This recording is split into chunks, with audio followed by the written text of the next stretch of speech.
tundub, et kõik on valmis, kell on saanud 8, isegi natukene juba peale ja Joonas Janovits mängu avavilja andis.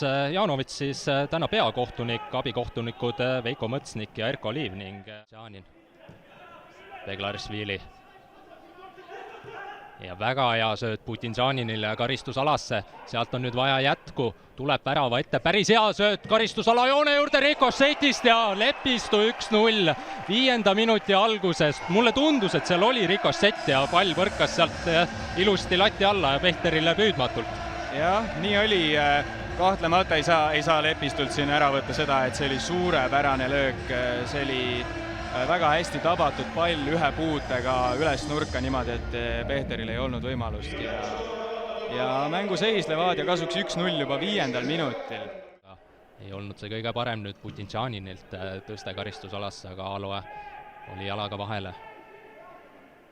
Ja nüüd on Kirsil löögi võimalus, aga Pehteril tõrje ja jätku olukorras.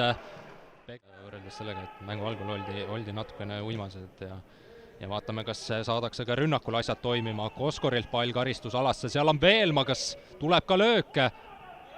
Ikka Veelma lööb ja lööb Kirss. Ja Tammeka kaitseliin taganeb, tuleb äärele Liivakule sööte.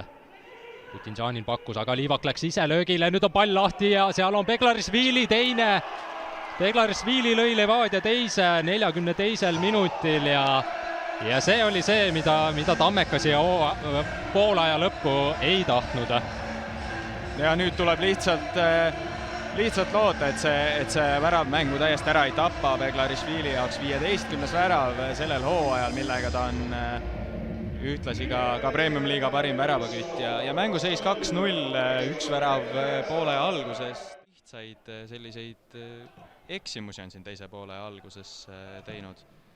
Adžirilt pall karistusalasse, Kirss pääseb löögile, on kolmas olemas 57. minutil. Ei keegi muu kui Robert Kirss.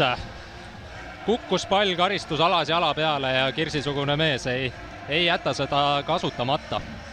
Kirss on siis nüüd viimase 6 mänguga löönud 9 väravat, muljet avaldav. Absoluutselt, mees on tõeliselt hea soos ja Roosnupu tasemega mängumehed peavad varumängija rolliga aeg-ajalt leppima. Tuleb Beglarishvililt pall ja värava ette ja Lepistu 4-0 65. minutil.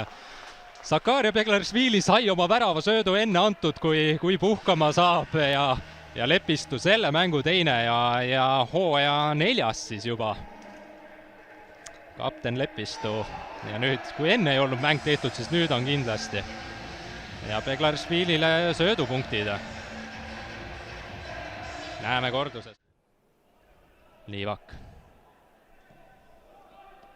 Roosnup Anierile löögi peale ja Pehter võttis sealt jalga tegema midagi. 5 sekundit on seda mängu jäänud ja tõenäoliselt kohe Joonas Janovitsi lõpuvilja kõlab. Nii ongi ja Tallinna Levadia sai kodus väga kindla 4-0 võidu Tartu Tammeka üle. Võtta see mäng kuidagi kokku, kui seda on kuidagi kokku võtta. Mina püüan meeskondade peale.